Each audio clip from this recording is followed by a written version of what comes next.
Cette année, 5 sites yvelinois se sont ajoutés à la longue liste des monuments historiques, l'occasion pour nous de vous faire découvrir 2 d'entre eux. Première étape de notre périple, l'église Saint-Vincent-de-Paul à Villepreux. Suivez-moi.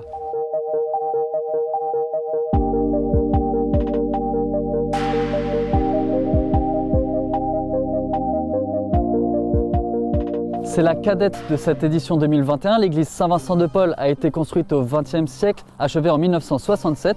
Nous sommes avec Yves Pittet, adjoint au maire et président de la Société d'histoire de Villepreux. Donc, Monsieur Pittet, quelle est la spécificité de cette église ? La plus grande spécificité, c'est que l'église est construite encastrée entre des immeubles d'habitation. Elle est donc bien au cœur du quartier qui a été construit en même temps qu'elle. Cela a permis d'avoir cette grande façade qui a été décoré par Robert Lesbounit, qui a pu graver le béton. Et là, on retrouve un certain nombre d'inspirations venues de l'Apocalypse et puis de la vie de Saint-Vincent-de-Paul. Et aujourd'hui, donc, cette nomination parmi les monuments historiques est importante dans la mesure où cette église, qui a maintenant plus de 50 ans, a besoin d'être soutenu, restauré, etc. Un bâtiment donc récent et atypique, contrairement à notre deuxième visite, le château privé de Vaux-sur-Seine.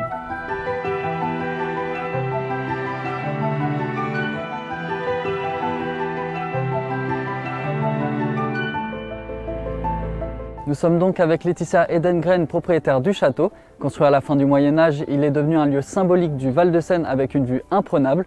La famille, vous êtes la 7e génération de la famille Marocchetti. Qui était Carlo Marocchetti, le premier propriétaire du château? Eh bien, Carlo Marocchetti était un sculpteur de renom.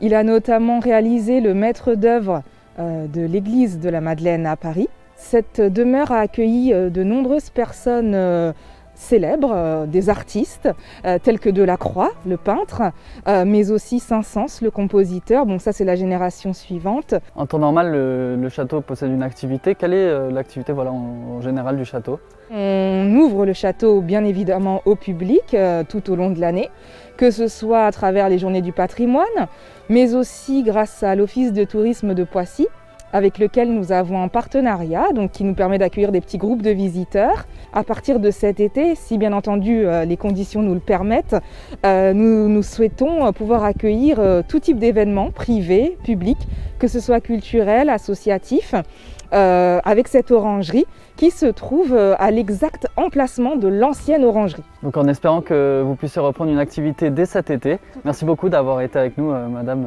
Edengren. Merci à vous. 3 autres monuments ont également été inscrits en tant que site historique cette année. Une seconde église Notre-Dame de la Nativité à Mantes-la-Jolie, le monument aux morts de Conflans-Sainte-Honorine et enfin la Villa Verdeau à Bougival.